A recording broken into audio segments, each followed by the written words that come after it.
శ్రీమాత్రే నమః. సద్గురు జ్యోతిష్యాలయం నుండి ఈ సంవత్సరం శని వక్రగతి పొందే ఒక ఫలితాన్ని మనం ఇవ్వబోతున్నాం.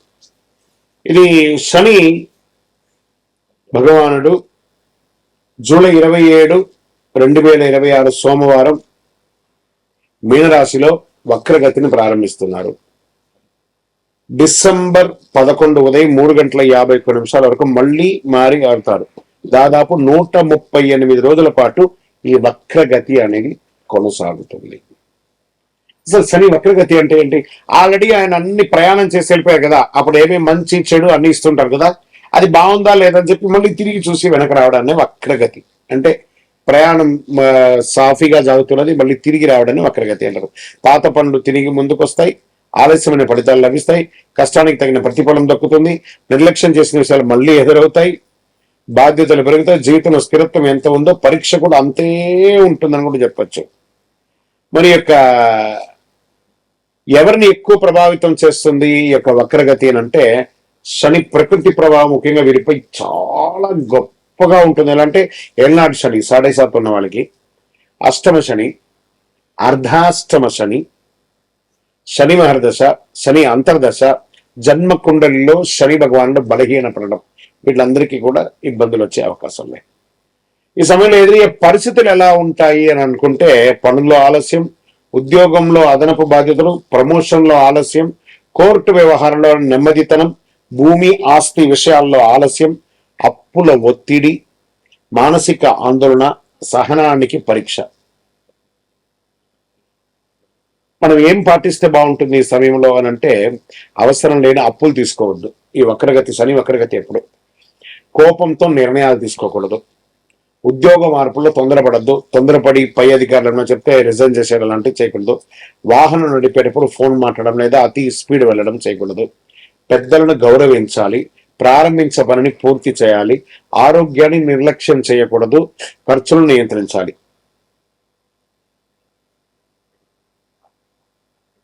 సరే, ఈ వక్రగతిలో ఎవరికైనా లాభం ఉందా?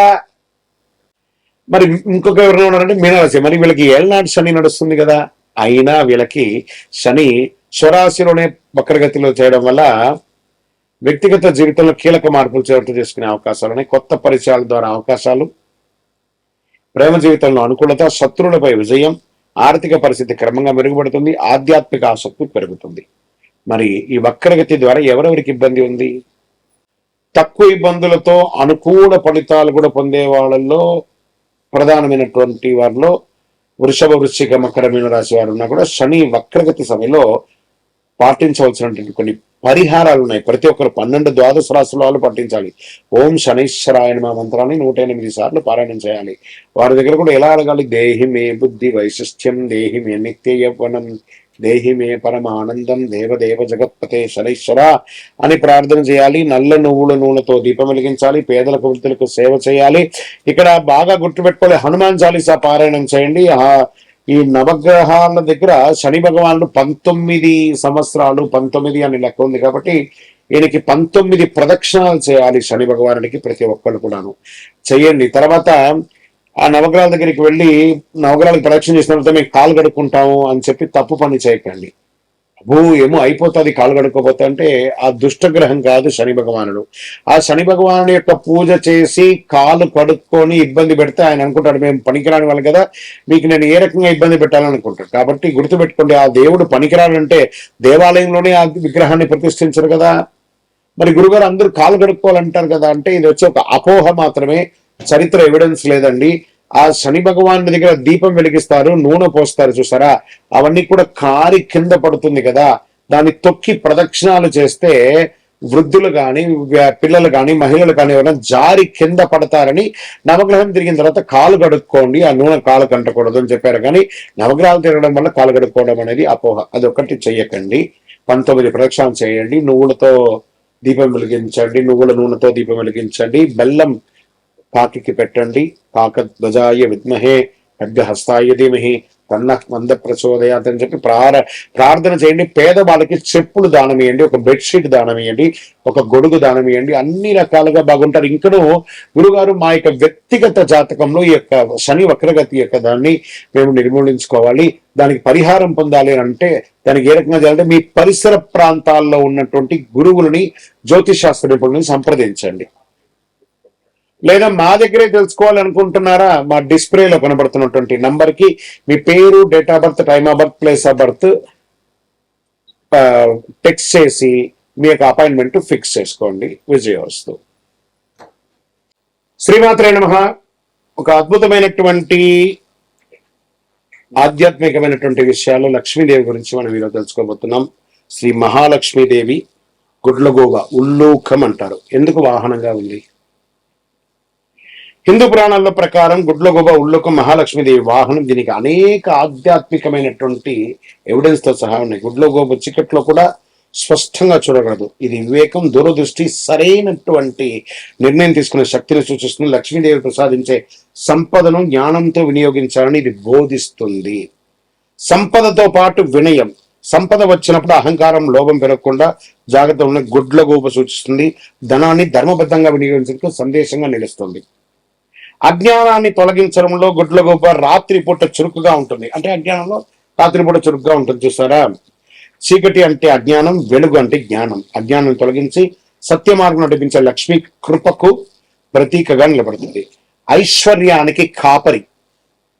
పురాణ సంప్రదాయ ప్రకారం గుడ్లగూబ సంపదను కాపాడే శక్తిగా ప్రతీక సంపాదించి ధనం నిలవాలంటే అప్రమత్తంగా అనవసరమని తెలియజేస్తుంది అనమాట. శాస్త్ర సంప్రదాయ ప్రకారం కొన్ని ఆగమ పురాణ సంప్రదాయాలు మహాలక్ష్మీదేవిని ఉల్లూక వాహిని, గుడ్లగూబను వాహనంగా ధరించినది అనే అర్థం కూడా ఉంది. అయితే అన్ని ప్రాంతాల చిత్రంలో గుడ్లగూబను తప్పనిసరిగా కనిపించదు. కొన్ని ఆలయ సంప్రదాయాల్లో ఆమెని పద్మాసనంలో లేదా ఏనుగుతో గజలక్ష్మి రూపంలోనే చిత్రీకరిస్తూ ఉంటారు.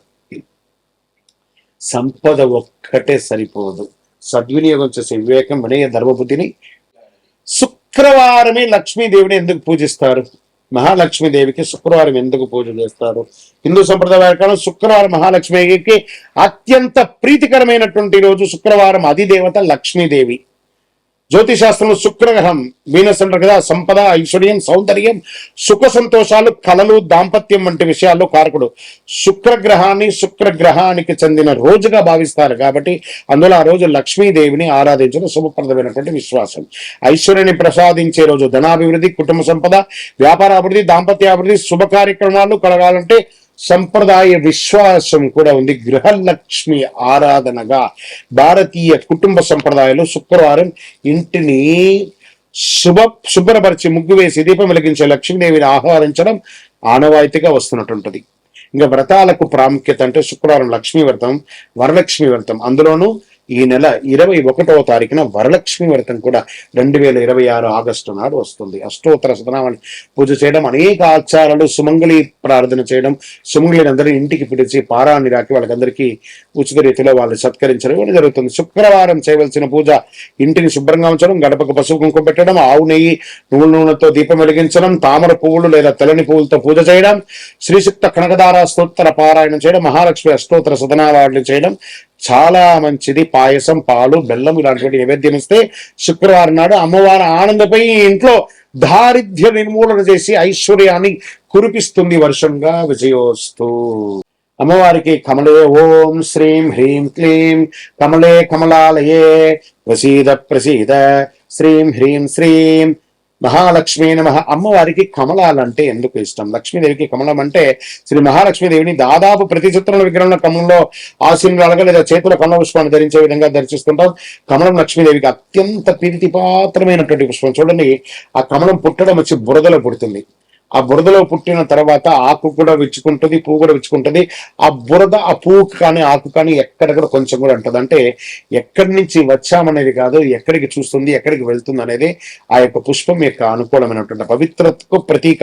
కమలం బురదలో పుట్టిన బురద అంటకుండా స్వచ్ఛంగా వికసించి అలాగే మనిషి కూడా ప్రపంచంలో జీవిస్తూ ఆ ధర్మానికి దూరంగా పవిత్రతకు జీవితంగా ఉండాలని చూపించే సూచికనే కమల పుష్పం. ఐశ్వర్యానికి చిహ్నం. కమలం వికసించడం అంటే అభివృద్ధి, శ్రేయస్సు, ఐశ్వర్యం. అందుకే లక్ష్మీదేవిని పద్మ కమల, పద్మాలయ, పద్మప్రియ వంటి నామాలతో స్తుతిస్తూ ఉంటారు. మహావిష్ణువుతో అనుబంధం. మహావిష్ణువు నాభి నుండి కమలం ఉద్భవించింది. ఆ కమలంపై బ్రహ్మదేవుడు అవతరించాడని పురాణాలు చెబుతాయి. లక్ష్మీదేవి శ్రీ మహావిష్ణువు సహచరణి కావడంతో కమలానికి ప్రత్యేక స్థానం లభించింది.